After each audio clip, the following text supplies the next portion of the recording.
करते हैं और इनका साथ देंगे। आप साथ देंगे ना इंशाल्लाह। और जैसा हमारे बड़े भाई अदनान चौश, उनका ग्रुप वाजिद भाई, जावेद भाई, हमारे करीम जावेद, सब लोग और मेरा ग्रुप सहीर खान मित्र मंडल, हम पूरा ये प्रभाग 12 के अंदर ये फाइनल को मजबूती के साथ इंशाल्लाह जिताने की ताकत रखेंगे और आप लोगों का भी साथ होना जरूरी है। हज को जा रहे हैं, किसने किया? ये तो कांग्रेस ने किया है कि नहीं? ये कल परसों नहीं हुआ। हज हाउस किसने बनाया? आदरणीय विलासराव जी देशमुख साहब ने बनाया। ये बातें नहीं बताएंगे कोई, लेकिन कौम को दूसरी जगह गुमराह करके बात बताते रहेंगे। मैं इतना ही बताऊंगा आप सबको कि बहुत सारी बातें हैं, और ये भी बात बताना चाहूंगा जाते जाते कि आज की तारीख में पूरे हिंदुस्तान के अंदर यदि माइनॉरिटी के पीछे कोई डट के खड़ा है तो वो है राहुल गांधी। राहुल गांधी ने वक्फ बोर्ड का बिल आया, मैं पार्लियामेंट में बैठा था, जब वो वक्फ बोर्ड का बिल आया तो हमने डट के उसका विरोध किया। क्यों? हमारे पुरखों ने हमारी जमीन जायदाद दान दी थी और बोला था आने वाले जरूरतमंद लोगों को इसका कामयाबी मिलेगी या उसमें काम हो जाएगा। लेकिन इन भारतीय जनता पार्टी और मोदी जी को ये अच्छा नहीं दिख रहा है। वक्त के पास बहुत जमीन है, उसके ऊपर डल्ला मार के वो अदानी और अंबानी को देनी है। उसके लिए विरोध में कौन खड़ा रहा? तो कांग्रेस पार्टी के विरोधी पक्ष नेता राहुल गांधी खड़े रहे और 3 बजे तक वो बिल को, वो कानून को नापाक करने का काम कांग्रेस ने उठाया, कदम उठाया। लेकिन उनके खासदार ज्यादा होने के बाद उन्हें वहां से तो पास कर दिया। लेकिन फिर राहुल गांधी और कांग्रेस पार्टी सुप्रीम कोर्ट में गई और ये कानून को रोकने की कोशिश की। माइनॉरिटी के काम के अंदर आज यदि कोई हिम्मत जता रहा है तो आदरणीय राहुल गांधी साहब है, प्रियंका गांधी जी है।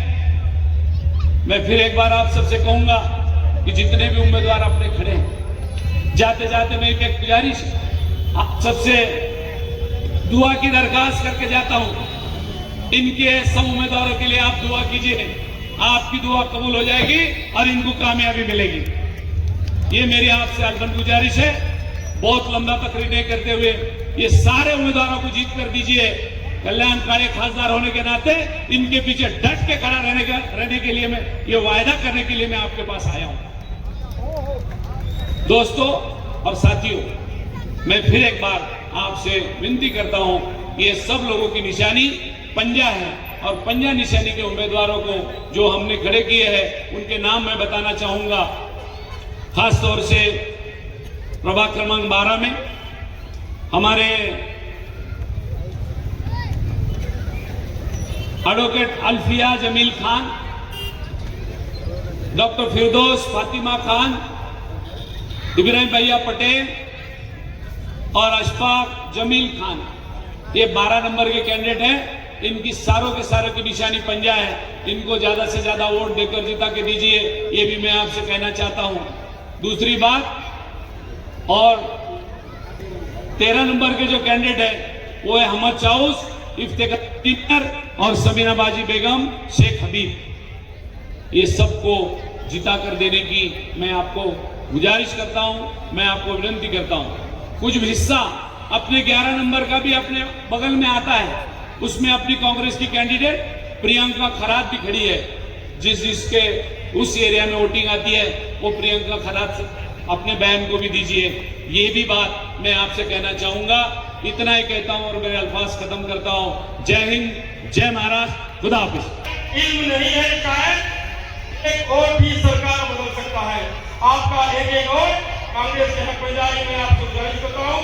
खुदा हाफिज, जय हिंद, जय महाराष्ट्र। 12 के उम्मीदवार और 13 के उम्मीदवार और 11 के उम्मीदवार, ये सब उम्मीदवारों के लिए जो प्रचार सभा यहां रखी गई, इस प्रचार सभा के अंदर हमें मार्गदर्शन करने के लिए हमारे साथ आए हुए अपने महाराष्ट्र के चहीते नेता, साबेका महसूल मंत्री जनाब बड़ा साहब थोरात साहब और स्टेज पे बैठे उस पार्टी ने दिए वाले सारे के सारे उम्मीदवार, मैं ज्यादा लंबी तकरीर नहीं करते हुए आपको सिर्फ गुजारिश करने के लिए आया हूं। लोग यहां बहुत सारे आके गए और उन्होंने अपनी अपनी सोच और विचार रखा है। मैं आपसे इतना ही कहूंगा, हमको ये बात बतानी है लोगों को, जो बीजेपी के लिए काम कर रहे हैं उनके साथ हमें रहना नहीं है। इतनी बात हमें करने की जरूरत है, ऐसा मैं समझता हूं। ये तो बहुत सारी बातें बताने जैसी है, लेकिन मैं लंबी तकरीर नहीं करूंगा। देखिए, ये औरंगाबाद और संभाजी नगर का डेवलपमेंट का काम असलियत में देखा जाए तो कांग्रेस के काल में हुआ, लेकिन आज के तारीख में कुछ लोग आके बताते हैं मैंने ये किया, मैंने वो किया। अरे आप मुझे ये तो बताओ कि आपने औरंगाबाद शहर और संभाजी नगर शहर को पानी लाया क्या? 25-30 साल हो गए वो महानगर पालिका के अंदर आपकी सत्ता है, बीजेपी और शिवसेना की, और उनके सामने ये मसला बहुत दिन से था कि पानी लाना। आदरणीय शंकरराव चौहान साहब ने बड़ा तालाब बनाया पैटर्न को, यहां रेलवे लाइन, इतनी सारी बातें डेवलपमेंट की किसी ने किया होगा तो डॉक्टर रफीक शकीरिया साहब ने की। और आज ये लोग आते हैं और बोलते हैं कांग्रेस ने क्या किया। कुछ लोग आ रहे हैं, कुछ बीजेपी की सुपारी लेके भी आते हैं और वो बोलते हैं कि हम लोगों को कौम के लिए काम करेंगे और आप हमसे जिता कर दीजिए। मैं उनसे ये कहूंगा, ये कौम के लिए काम कर रहे हैं क्या बीजेपी के लिए काम कर रहे हैं? मैं आपसे गुजारिश करने के लिए आया हूं।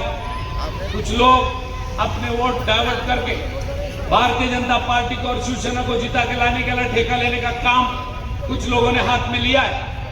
मैं उसका ज्यादा जिक्र नहीं करते हुए मैं आपसे गुजारिश करूंगा कि जितने भी लोग हमारे यहाँ अपने कांग्रेस के खड़े हैं, सारे सब उम्मीदवारों का परिचय अध्यक्ष साहब हमारे थोरात साहब करवा के देंगे, लेकिन इसके बाद भी मैं आपसे गुजारिश करूंगा कि उनके लिए कुछ ना कुछ हम लोगों की जरूरत है वो करना है। जो एमआईएम के लोग आते हैं उनको ऐसा लगता है कि हम बहुत दिन से सियासत कर रहे हैं, लेकिन उनका और हमारे में इतना फर्क है। फर्क बहुत है तेरी और मेरी तालीम में, फर्क बहुत है तेरी और मेरी तालीम में। तूने उस्तादों से सीखा है, मैंने हालातों से सीखा है। कांग्रेस हालातों से बनी है। कांग्रेस ने देश को स्वतंत्रता दी, उसमें हमारे माइनॉरिटी के भी बहुत सारे स्वतंत्र सेनानी थे। कल परसों हम लोग आए नहीं है और कल परसों आके हम आपको बात नहीं बता रहे। इसलिए अल्लाह ताला के पास जाते समय इतना तो बताना पड़ेगा कि मैं गुमराह कर रहा था या सही रास्ते पे हमारे कौम को लेके जा रहा था।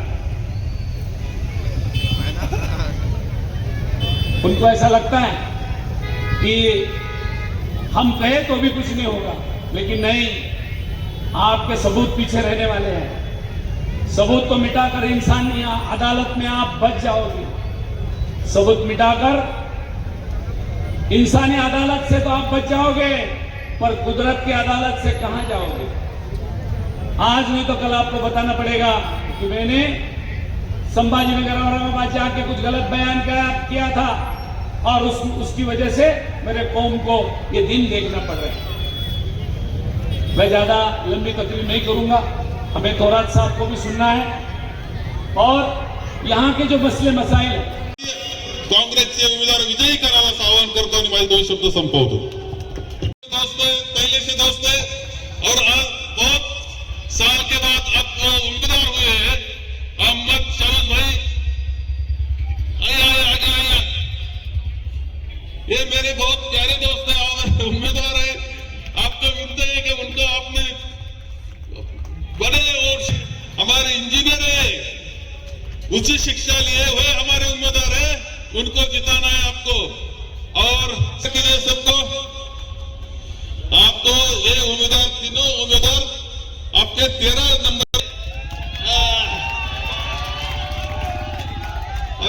फिल्में चाहिए थे, किसी सिनेमा में तो चाहिए थे वहां एक्टिंग करते हुए क्या हीरो।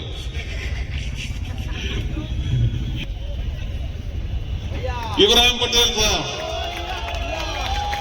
आपको जिताना है। डॉक्टर फिरजौस फतिमा खान मैडम है, डॉक्टर है, उच्च शिक्षित है। आपके उम्मीदवार बहुत अच्छे उच्च शिक्षित है, डॉक्टर है। ये बहन जी डॉक्टर है, महापौर के उम्मीदवार थी। अच्छा, हाँ देखो तो बड़ी काबिल है, आपको इनको जिताना है। और ये एडवोकेट है, कोई एडवोकेट है, कोई डॉक्टर है। और बहन जी, हमारे बहन जी एडवोकेट और डॉक्टर है। आप देखो उच्च शिक्षित है, हमारे भाई भी उच्च शिक्षित है।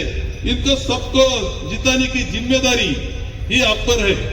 और इस साथ मैं आपको बताऊंगा कि नंबर 11 नंबर प्रियंका ताई खराब कैसे आप 6 मधून, हाँ आपला प्रभाग क्रमांक 6 मधून 11 मधून प्रियंका ताई झाले, त्यांचे प्रतिनिधी आलेले आहेत। मैं एक बात करूंगा आपको, ये बात टाइम ज्यादा नहीं है।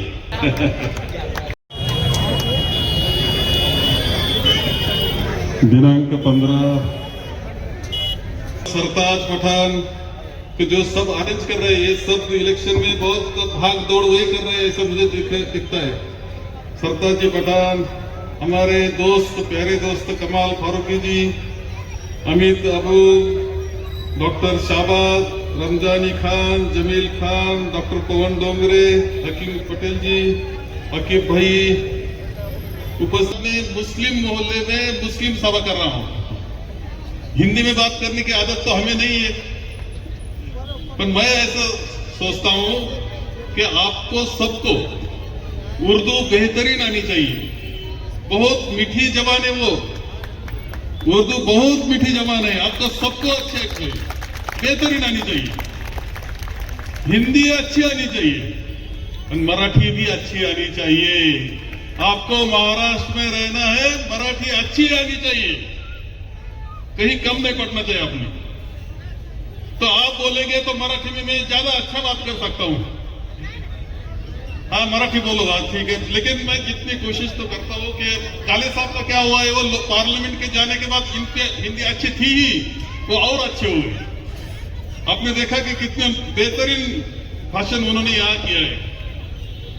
मी आपल्याला एक गोष्ट सांगेल कि ही निवडणूक आपल्याकरता अब सबके लिए बहुत इंपॉर्टेंट निवडणूक है, महत्वपूर्ण निवडणूक है। इसका कारण यही एक है कि ये महानगर पालिका की इलेक्शन है। आपका ये शहर कैसा चलाने का, इसके बारे में हमें देना है, सरकार वहां देना है। वो उस सरकार में हम चाहिए, कांग्रेस चाहिए, कांग्रेस का महापौर चाहिए। इसलिए के लिए काम करना है आप सबको काम करना है, कांग्रेस का महापौर चाहिए। मैं एक सवाल पूछता हूं आपको, मैं सवाल ऐसा पूछूंगा, क्या आपका शहर 15 साल बीजेपी के, वो महानगर पालिका में बीजेपी की सत्ता थी, महाराष्ट्र में आज बीजेपी की सत्ता है, देश में आज बीजेपी की सत्ता है। मेरा सवाल यह है, क्या ये देश, ये राज्य और ये महानगर पालिका ठीक से चल रही है? नहीं चल रही। अगर है बदलना है, अगर ये सत्ता बदलना है बीजेपी की, तो आपने सबने साथ में आना चाहिए, एक होना चाहिए और कांग्रेस के साथ रहना चाहिए, कांग्रेस के पीछे रहना चाहिए, राहुल गांधी के साथ रहना चाहिए। कुछ लोग आए तो जो प्रयास करते हैं, प्रयास ये करते हो कि कैसे मत का बंटवारा हो। बंटवारा ऐसा होना चाहिए कि विजयी विजयी होनी चाहिए, बीजेपी विजयी होनी चाहिए, विक्ट्री बीजेपी की होनी चाहिए। इसके लिए काम करने वाले लोग आप में है, ये याद रखो। ये आपके हित का नहीं है, देश के हित का नहीं है, किसी के हित का नहीं है। हमें चलाना है अपना देश, वो आपके संविधान के मुताबिक चलाना है। संविधान क्या बोलता है? सब समान है, सब समान है। बीजेपी जो कर रहा है, उनका आरएसएस जो काम कर रहा है, अगर आप में भी ऐसा कोई काम करता होगा तो हमारे संविधान के मुताबिक वो नहीं है। अगर वो मुताबिक नहीं, संविधान के खिलाफ वो काम कर रहे हैं कि उनके साथ हम नहीं जाएंगे। ये आपने निश्चय करना चाहिए। की क़यादत छीन लेता है, शाम होते ही सूरज की हुकूमत भी छीन लेता है। शाम होते ही सूरज की हुकूमत छीन लेता है। सलीका सीखो उसके जमीन पे चलने का, सलीका सीखो उसके जमीन पे चलने का, वरना वो अच्छे से जो तो हुकूमत भी छीन लेता है। मैं दावत